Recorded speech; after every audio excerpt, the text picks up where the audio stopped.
¿Quién fue el primer piloto que superó la velocidad del sonido en un aeroplano? La respuesta correcta es A. Chuck Yeager. El 14 de octubre de 1947, Yeager pilotó el avión experimental Bell X-1, apodado Glamorous Glennis, a una velocidad de 1.100 km por hora y a 6.000 metros por encima del desierto de California. En nuestro deseo por volar, los humanos hemos recurrido al biomimetismo e imitado a las aves y otros animales voladores. Al igual que lo haría una ardilla voladora, el primer paso para practicar wingsuit es dar un salto de fe. Desde el punto de salida ya estoy volando. Por culpa del mal tiempo, el piloto campeón Espen Fatnes casi aborta este salto desde el monte Hoven de Noruega. Al final, ha logrado usar las condiciones adversas a su favor. He sido capaz de atacar el ángulo correcto y aprovecharme del viento que viene del sur y que sube por la pared con mucha fuerza. Me ha levantado, literalmente me ha hecho volar. Después giré a la izquierda a tanta altura que me parece ridículo. Me siento como un pájaro que tiene la oportunidad de ver lugares inimaginables. Volando como Superman, bordea la pared del acantilado. Tras 20 segundos de vuelo, sigo tan alto que no puedo evitar reírme en caída libre. He intentado desplegar el traje y quedarme lo más plano posible. Quería conseguir con mi cuerpo el perfil de vuelo más eficiente, esforzarme al máximo y apuntar con mi nariz a la zona de aterrizaje. A 450 metros de altura, abre su paracaídas. En ese momento era como un avión que se acerca a cualquier pista de aterrizaje del mundo. Las condiciones que casi le hacen renunciar a este salto le han regalado a este experimentado piloto el mejor vuelo de su vida. He saltado por todo el mundo. Y en un giro de los acontecimientos, las mismas condiciones complicadas que me han hecho dudar se han convertido en las mejores de mi carrera. Nunca me he sentido tan cerca de ser un pájaro.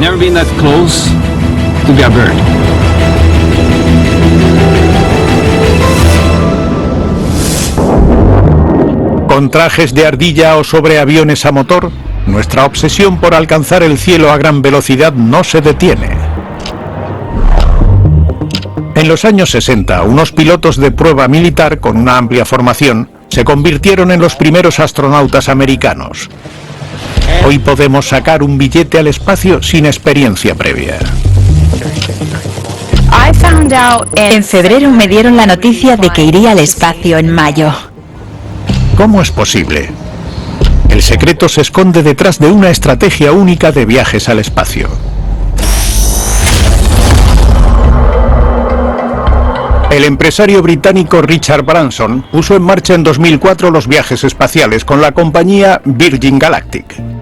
En estos vuelos suborbitales, los pasajeros se acercan a la frontera espacial, experimentan la microgravedad y ven la curvatura de nuestro planeta.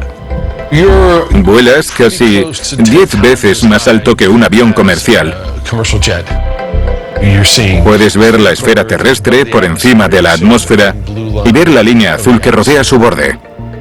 En mayo de 2023, Virgin Galactic eligió a su empleada Yamila Gilbert para participar en el último vuelo de prueba antes de dar la bienvenida a los clientes de pago.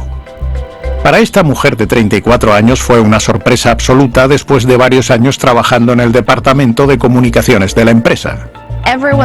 Las personas que volaron antes que yo fueron pilotos, ingenieros y Richard Branson. Los lanzamientos de Virgin Galactic tienen lugar en la pista de su puerto espacial en Nuevo México. Una nave nodriza de 40 metros de envergadura transporta la nave espacial, el VSS Unity, en una columna transversal. La nave nodriza es gigante y tiene una potencia increíble. Es además la encargada de transportar a nuestra nave hasta la altitud de desacoplamiento, a unos 13.000 o 15.000 metros de altura. Después de 45 minutos de vuelo, el avión nodriza suelta la nave espacial. 3, 2, 1, Soltando. Ignición. Entonces se encienden los motores. Oyes el rugido de un león seguido de una fuerza que te empuja hacia el asiento. Es una experiencia visceral. Fueron mis últimos minutos antes de ser astronauta. El motor del cohete arde durante 60 segundos, propulsando a la nave hacia arriba casi a velocidad Mach 3, a más de 3.200 kilómetros por hora. Podéis quitaros el cinturón. Por la ventana ves un destello celeste que se convierte en azul oscuro y negro absoluto. El vuelo se eleva 87 kilómetros por encima de la superficie de la Tierra, 10 veces más alto que un avión comercial, superando así el límite que establece la NASA como frontera espacial. Oyes un zumbido y de repente te sobreviene una sensación de ausencia mientras te elevas sin gravedad. No se ven estrellas por el brillo que desprende el planeta. Es un vacío que te obliga a centrarte en la Tierra y que me hizo recapacitar sobre ser una ciudadana de este mundo. Es algo superior y auténtico, es mi casa, porque más allá no hay nada. Este paseo trascendental dura menos de 5 minutos, pero todo lo que sube tiene que bajar. Y la reentrada tiene sus propios retos y dificultades que debemos desentrañar. Te desplazas a una velocidad muy alta y en un ángulo concreto. Listo.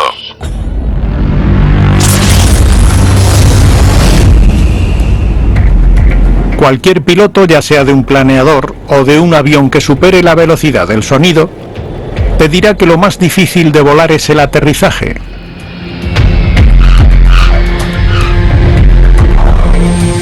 Y los vuelos espaciales no son una excepción. El problema al que nos enfrentamos no era llegar al espacio, sino regresar a la atmósfera. Si el ángulo es muy pronunciado, la nave saldría ardiendo. Si fuera demasiado plano, saldría rebotada como un canto sobre la superficie del mar. ¿Cómo pudo entonces el Unity 25 aterrizar sin contratiempos? Esta nave se reservaba un as bajo la manga. Todo comienza con una transformación asombrosa. En posición.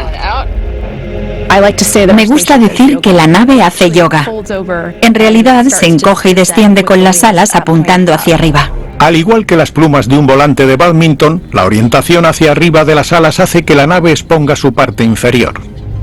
Esta es la mejor posición para la reentrada. Los cambios de la nave son muy evidentes.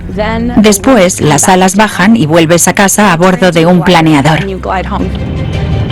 Transportada hacia el cielo por un avión, propulsada en el espacio con un cohete y de vuelta a casa como un planeador, es un recorrido por la historia de la aviación. Queremos volar simplemente porque no podemos. Es algo que solo pertenece a los pájaros. Es la búsqueda de lo imposible. Un sueño, como perseguir la libertad en el aire.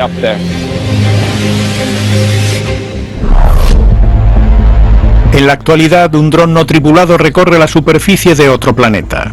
El helicóptero Ingenuity sobrevuela Marte, en el primer vuelo a motor controlado del mundo en un lugar diferente a la Tierra. Y también oculta un secreto.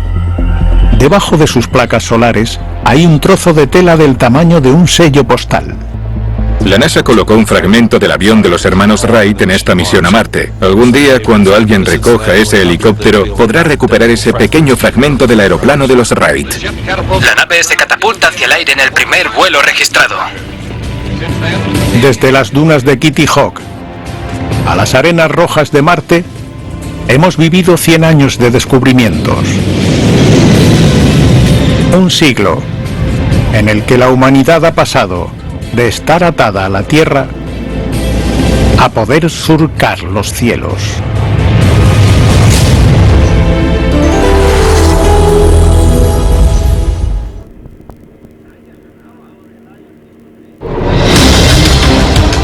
Los lugares más queridos de la Tierra están en peligro. Estamos en una nueva situación ambiental a la que nunca nos habíamos enfrentado antes. Los incendios forestales descontrolados. Parecía que un demonio salía de la ladera. El aumento del nivel del mar. Fue muy violento. Una de las experiencias más aterradoras que he vivido nunca. Ardientes erupciones. Los supervolcanes están lejos de cualquier cosa que los humanos hayan visto en la historia. Ciudades en peligro. Si no nos adaptamos, estamos acabados. Y una majestuosa belleza natural. Perdimos hasta el 50% de nuestros corales en solo unos pocos meses. ¿Dónde están estos lugares en peligro y cuál es la clave para evitar que desaparezcan para siempre? La Tierra, un planeta misterioso y complejo. Sus notables maravillas, forjadas por el clima extremo, el cambio geológico constante y la evolución biológica. Unos secretos profundos a lo largo de miles de millones de años ocultan unas verdades y tesoros que apenas hemos comenzado a descubrir. ¿Cómo funciona la Tierra? Vivimos en un planeta casi perfecto, lleno de paisajes impresionantes y unas maravillas naturales asombrosas. Casi 8.000 millones de personas conviven junto a millones de especies de animales y plantas. La Tierra es increíble porque es el único lugar que conocemos que posee biodiversidad. No hemos encontrado vida en ningún otro lugar de nuestro sistema solar o más allá. Y cuando pensamos en nuestro planeta, no es solo un único tipo de vida, sino que tenemos miles diferentes por todas partes. Y eso lo hace emocionante y especial. Pero la Tierra es tan fantástica como frágil. Hace aproximadamente 440 millones de años, 5 grandes acontecimientos de extinción masiva acabaron con la mayor parte de la vida del planeta. El peor ocurrió hace 66 millones de años, cuando un asteroide gigante se estrelló en el Golfo de México. Estimamos que el asteroide que impactó en Yucatán, que causó la extinción de los dinosaurios y el 75% de todo lo que vivía en ese momento, tenía aproximadamente 16 kilómetros de diámetro y viajaba por el espacio a unos 80 o 100.000 kilómetros por hora. Debió desencadenar unos enormes tsunamis, erupciones y terremotos a nivel global. Algunos científicos predicen que aún quedan millones de años para el próximo suceso de extinción masiva en la Tierra. ¿Pero de dónde vendrá? Vamos a investigar una fuerza que se oculta bajo nosotros y amenaza nuestra existencia.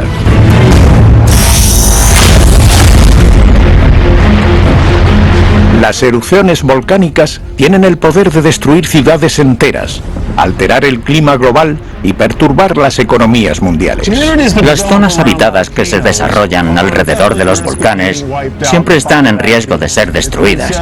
Se dice que el hombre vive con permiso de la geología. Los volcanes son los protagonistas de esta historia. Dos de las peores erupciones de la historia ocurrieron en el mes de agosto con casi 2000 años de diferencia. El monte Vesubio en el 79 después de Cristo y el del Krakatoa en 1883. Cada uno lanzó unos volúmenes colosales de ceniza ardiente y roca fundida a la atmósfera que mataron a miles de personas a kilómetros de distancia. El Vesubio diezmó la ciudad italiana de Pompeya, que desapareció bajo una capa de ceniza volcánica.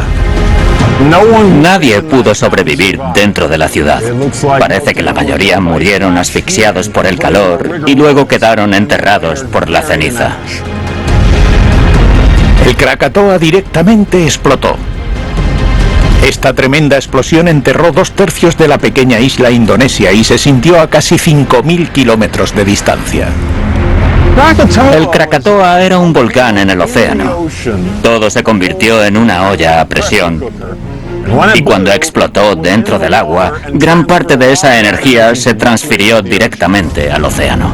Muchos murieron por culpa de la explosión, pero hubo más víctimas por el megatsunami que mató a decenas de miles. Los megatsunamis a veces superan 300 metros de altura, cuando una gran cantidad de energía se canaliza al océano y se dirige a la costa. Es un proceso que se repitió en enero de 2022. Un volcán que conecta dos islas de Tonga entró en erupción. El tsunami que generó inundó las islas cercanas y llegó hasta Perú. Justo antes de esa erupción, el cráter desapareció bajo el agua y después se destruyó completamente, dejando solo los puntos más altos de las dos islas a cada lado. 3 lugares destruidos por erupciones catastróficas. Pero hay otro lugar formado por roca fundida que alberga no 1, sino 4 volcanes activos y volátiles. La isla de Hawái. Ahora el problema es que los humanos han ocupado gran parte de la isla. Y cuando se producen estas erupciones volcánicas, concretamente las que duran décadas, pueden arrasar poblaciones enteras. El Kilauea es el volcán más joven y activo de la isla, por el que fluye la lava y que expulsa su hirviente roca fundida al océano. Cuando los flujos de lava llegan al mar, pueden producirse algunas explosiones por el contacto de la lava y el agua, que después se convierte en vapor. También pueden crear nuevo terreno en la línea costera de la isla. Lo que pasa con la lava es que, en cuanto se solidifica y forma una nueva tierra, es roca dura y áspera. Se necesita tiempo para que la erosión y la intemperie la suavicen y la hagan habitable para las personas. Personas como los residentes de Leilani Estates, con una población de 1.576 habitantes. Esta pequeña comunidad con solo 807 viviendas se encuentra a menos de 2 kilómetros de la lava del Kilauea, lo que la designa como zona de lava 1. Los habitantes colocamos hojas de té en la entrada como una ofrenda a Peli, nuestra diosa hawaiana, con la esperanza de que proteja nuestros hogares. Se estableció en 1964 y los propietarios de aquí tienen razones para pedir la intervención divina. Desde 1952 el Kilauea ha entrado en erupción docenas de veces, pero solo con eso no te haces una idea de cuánta actividad ha tenido, porque algunas de esas erupciones han durado años y años, incluso décadas. Una duró 35 años seguidos. En mayo de 2018, una serie de temblores sacudieron la zona. Una señal segura de que la roca fundida conocida como magma se estaba moviendo hacia la superficie. Suele haber terremotos antes de las erupciones porque ese magma tiene que romper la roca a medida que sube a la superficie. Así que mientras la rompe, la grieta y la empuja. Todo eso genera terremotos. Estábamos experimentando terremotos cada hora y la intensidad iba aumentando. A cada hora que pasaba, la presión bajo el Kilauea aumentaba y la intensidad de los terremotos se incrementaba. El terremoto lo estaba moviendo todo, incluso mis coches. Fue una experiencia muy aterradora. Entonces ocurrió lo inimaginable.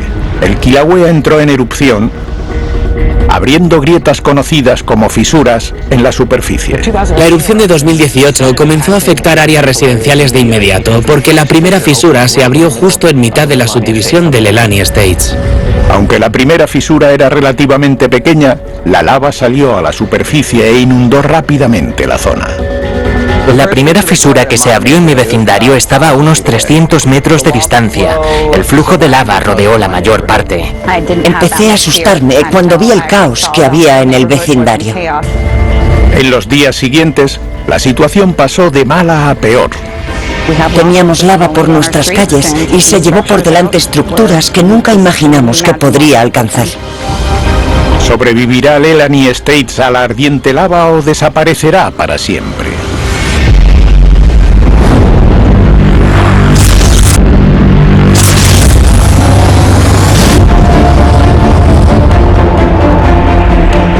En mayo de 2018, el Kilauea, el volcán más joven y activo de la isla de Hawái, desató un infierno. Leilani Estates, ubicado dentro de un radio de menos de 2 kilómetros del volcán, es la zona cero. La lava estalló a través de grandes grietas en la superficie y la roca fundida se dispersó por las calles atrapando a los residentes. En Hawái la lava es muy viscosa, lo que significa que fluye fácilmente. A las personas les da tiempo a apartarse, igual que a los animales, pero las estructuras no pueden moverse y cualquier vecindario que haya allí será destruido por el magma. La zona quedó arrasada. Una vez que la lava comenzó a fluir, no había forma de detenerla. He visto lava subir colinas y atravesar zonas que jamás pensé que pudiera cubrir. El condado de Hawái emitió una orden de evacuación obligatoria. Más de 1.500 personas huyeron de sus hogares en la ladera. Llevaba a mis mascotas y a mi hija conmigo, pero al salir de mi casa sentí que lo perderíamos todo. Tuvimos suerte de sobrevivir. A medida que la lava engulló estructuras, creó otra fuerza devastadora. La vegetación seca se incendió y luego el fuego se extendió lentamente por todo el vecindario. Alcanzó mi casa y muchas otras. El incidente volcánico de 2018 fue el más destructivo de los últimos 200 años en Hawái y los flujos de lava que se produjeron cubrieron varias parcelas y acabaron destruyendo unas 700 viviendas. Para agosto, más de 33 kilómetros cuadrados habían sido arrasados por la lava, que se enfrió y dejó un negro páramo desolado donde antes estaban las casas de Leilani Estates. Definitivamente había un sentimiento de pérdida general. Mucha gente seguía completamente en shock y asombrada de que la erupción hubiera ocurrido y de que pudiera hacerlo tan rápidamente. La casa de Josh quedó destruida. La de Stacy Welk sobrevivió. Ella regresó a casa con una nueva perspectiva sobre vivir a la sombra del Kilauea. Haber pasado por esta erupción te hace sentir que eres una parte muy pequeña de este mundo y que la madre naturaleza es quien está al mando. Pero ¿podría el Kilauea volver a entrar en erupción y obligar a los barrios de la isla a desaparecer para siempre? Vamos a descubrir la respuesta. La mayoría de los volcanes activos del mundo se encuentran en el Anillo del Fuego, que es una zona geográfica que rodea el Océano Pacífico y la Placa del Pacífico. Hawái es único porque se encuentra en medio de la Placa del Pacífico y fue creado por tipos de fuerzas muy diferentes. El Kilauea de Hawái es uno de los volcanes más activos del mundo, y esto se debe en parte al punto caliente que impulsa la actividad eruptiva en Hawái. El punto caliente es alimentado por una pluma mantélica que bombea magma fundido hacia arriba constantemente. La razón por la que Hawái existe es por ese punto caliente, esa pluma mantélica que sube a través de la superficie y crea los volcanes. Pero la placa se está moviendo lentamente sobre el campo de magma. Así que a medida que la placa se mueve, se forman nuevas islas. Y así es como se creó el archipiélago de Hawái. Es un punto caliente muy productivo en comparación con otros en el mundo. Crea mucho magma. El Kilauea está justo sobre él. Mientras haya un punto caliente bajo Hawái, seguirá habiendo erupciones como esta. Las personas que viven aquí son plenamente conscientes de que están conviviendo con una bestia en constante cambio. Afortunadamente, el Kilauea está a más de 3.000 kilómetros de los Estados Unidos continentales, por lo que su lava no representa una amenaza para las ciudades densamente pobladas de los estados occidentales.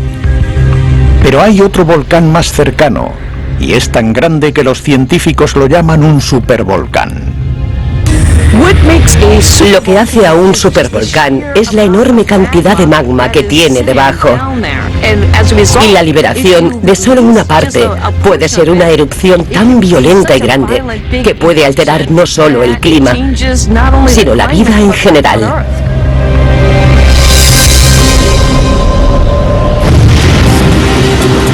Yellowstone, Wyoming, el primer y más querido parque nacional de Estados Unidos. Bajo el hermoso paisaje yace un terrorífico monstruo oculto, una reserva de magma caliente que cubre unos 3.000 kilómetros cuadrados. Yellowstone es un supervolcán porque en el pasado tuvo erupciones volcánicas gigantes. Está situado sobre una pluma mantélica, por lo que es un punto caliente y, en consecuencia, ese magma puede subir lentamente y acumularse hasta que explote. Los supervolcanes producen erupciones de gran tamaño que datan de hace 2,5 millones de años. Dos han sacudido el campo volcánico de Yellowstone, ambas miles de veces más poderosas que las del Kilauea. Un supervolcán emite más de 1000 kilómetros cúbicos de material lanzado en la erupción.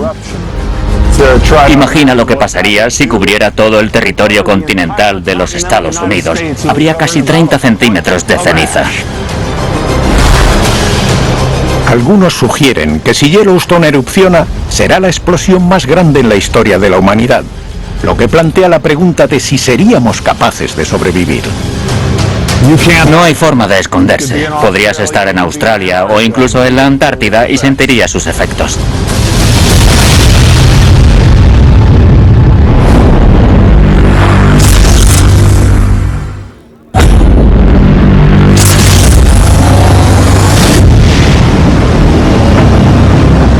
Bajo el Parque Nacional de Yellowstone yace una enorme reserva de magma fundido, tan grande que está clasificada como un supervolcán. Yellowstone es un supervolcán. Está asentado sobre una pluma mantélica. Ese magma puede subir lentamente y acumularse hasta que explote. Los científicos creen que es responsable de dos supererupciones, la última hace más de 600.000 años. Mucho antes de que las civilizaciones modernas poblaran la Tierra.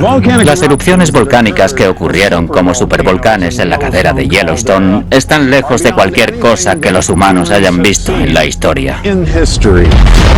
Si vuelve a entrar en erupción, la lava podría contenerse dentro del parque, pero las ciudades en un radio de 160 kilómetros serían destruidas. Después habría consecuencias globales más severas.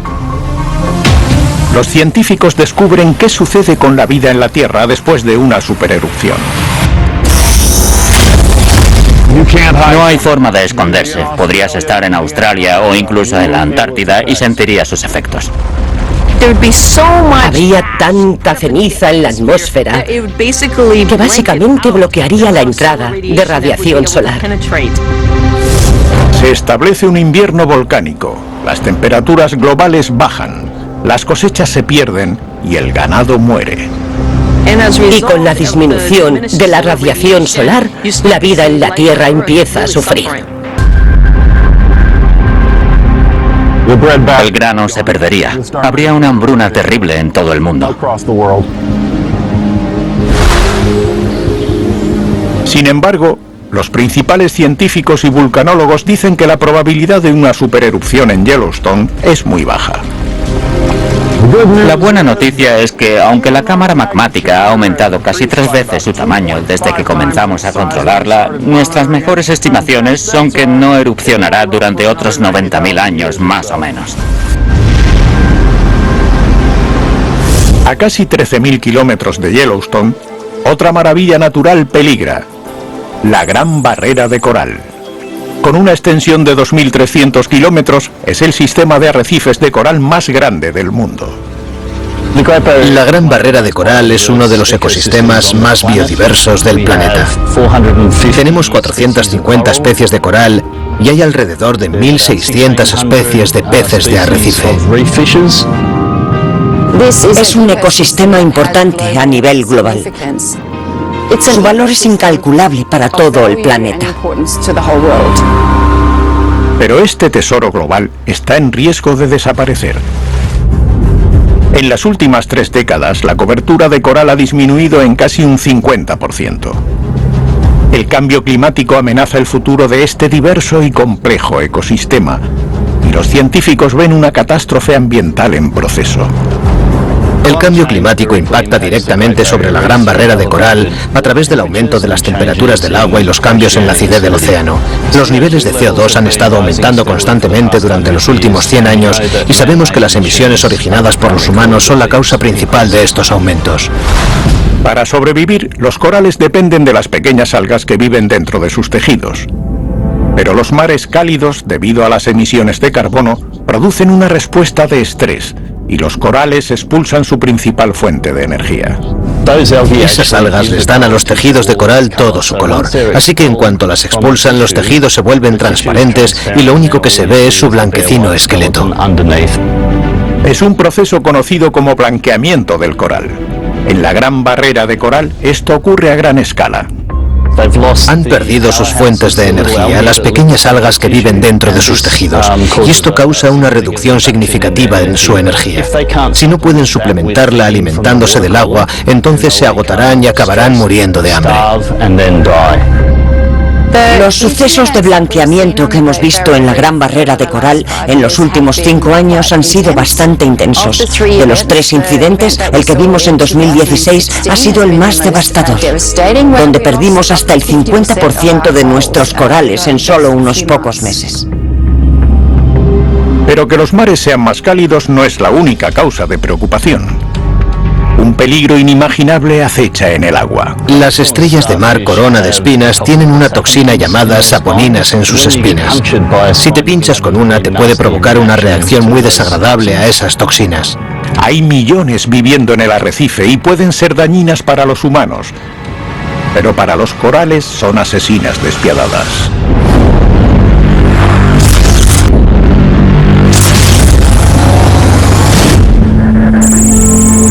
La Gran Barrera de Coral de Australia es una de las 7 maravillas del mundo y el hogar de la mayor concentración de corales vivos del planeta. Alberga a más del 25% de la biodiversidad de los océanos. Allí todos interactúan y conviven juntos. Pero este tesoro ecológico tan especial está desapareciendo. El aumento de las temperaturas del agua debido al cambio climático blanquea y mata una gran extensión del sistema de arrecifes. Muchos peces de arrecife necesitan coral vivo para que los más jóvenes puedan llegar. También hay organismos viviendo dentro de las colonias de coral, por lo que si esas colonias mueren, también pierden su hogar. Así que los efectos del blanqueamiento se extienden por todo el ecosistema. Y el cambio climático tiene otros impactos devastadores en el arrecife. Las tormentas extremas se están intensificando. Entre 2004 y 2018, 10 poderosos ciclones amenazaron este paraíso ecológico. Un ciclón de categoría 3, por ejemplo, agita el agua. Crea mucha energía undimotriz que puede romper los corales ramificados y convertirlos en escombros. Y esa no es la única amenaza para el delicado arrecife. Un espinoso peligro acecha entre las sombras. Es el enemigo público número 1, un depredador voraz que se alimenta del coral. La estrella de mar, corona de espinas. Le voy a dar la vuelta y vas a entender por qué se llaman así. Obviamente todas estas espinas son su defensa natural contra los depredadores. Son bastante largas y muy afiladas. A diferencia de las estrellas de mar tradicionales con 5 brazos, la estrella de mar corona de espinas o COTS tiene forma de disco y puede tener hasta 21 brazos. Esta es la superficie oral o inferior. Y aquí se ven todos sus piececitos tubulares, que es lo que usan para moverse por el arrecife. Al usar cientos de estos pies tubulares impulsados por agua, se mueven rápidamente, cubriendo más de 20 metros por hora y devorando corales a su paso. Para alimentarse, extruyen su estómago por la boca y lo colocan encima del coral para disolver el tejido. Solo una única estrella de mar corona de espinas consume hasta 4 metros cuadrados de coral al año. En 2022 se estima que más de 5 millones se alimentaron del arrecife. Los brotes de sobrepoblación pueden ser devastadores. Los brotes de sobrepoblación de estrellas de mar corona de espinas pueden llevar a una mortalidad generalizada de corales, y hasta el 99% de la cobertura de coral podría perderse si es un brote importante. Y aunque no se puede prevenir un ataque, sí que existen opciones para poder mitigarlo. Los buceadores inyectan sales biliares de buey o vinagre a las estrellas de mar, y eso las mata allí mismo. Este método se ha probado en numerosos estudios científicos y no se han encontrado efectos perjudiciales en los organismos circundantes. Con estas innovadoras técnicas, las colonias de coral pueden ser restauradas con el tiempo. Se puede tardar entre 5 y 10 años en conseguir que los corales comiencen a crecer de nuevo, pero solo si no hay nada que los ponga en peligro durante la recuperación. Aunque hay esperanza de que los corales puedan salvarse, los científicos se mantienen alerta. Sin un seguimiento constante, esta parte vital de nuestro ecosistema desaparecería para siempre. A unos 14.000 kilómetros de distancia, en el norte de Italia, es el aumento del nivel del mar y no la subida de la temperatura lo que está teniendo un gran impacto. Vamos hacia otro y allí ya estaba inundado y entonces comenzó el pánico. ¡Hostia! El 15 de noviembre de 2019, Venecia, Italia. El pintoresco laberinto de estrechos canales se transformó en un infierno acuático. ¡Qué locura! ¡Toda la ciudad está inundada! El bloguero de viajes Marc Feliz quedó atrapado mientras la ciudad se veía azotada por la marea alta y los fuertes vientos. Fue una inundación histórica, la peor que habían tenido en más de 50 años y la sexta vez en 1200 años que la Basílica de San Marcos se inundaba, así que fue importante. La plaza de San Marcos se convirtió en un pantano mientras la inundación sumergía la famosa piazza en más de 1 metro de agua. Jane Damosto vivía en Venecia desde hace mucho tiempo. Fue una de las experiencias más terroríficas de mi vida. Fue muy violento y costaba entender lo que estaba sucediendo. Con 1.200 años de antigüedad y construida sobre 118 islas en la parte norte del mar Adriático, Venecia es una obra de arte de la ingeniería, pero no es ajena a las inundaciones. Es importante recordar que hay registros históricos de inundaciones siglos atrás, porque no son causadas por la marea, sino por los fuertes vientos que empujan una cantidad extra de agua desde el mar Adriático hacia la laguna. Esta combinación de mareas tan altas con los fuertes vientos sirocos se llama agua alta y contribuye a unas 100 pequeñas inundaciones que se producen en Venecia cada año. Otro factor: Venecia está construida sobre sedimentos inestables y se está hundiendo lentamente. Hay dos tipos de hundimiento, o, en términos científicos, subsidencia. El primero conlleva solo unos pocos milímetros cada década y está relacionado con la compactación de todas las capas de barro. El segundo es el resultado de la extracción de agua subterránea de los acuíferos debajo del barro que hay bajo Venecia. Para los venecianos, las pequeñas inundaciones son un problema. Cuando las inundaciones no eran tan comunes, simplemente se solucionaba con agua salada de cualquier cosa que se viera afectada por la inundación y luego dejándola secar.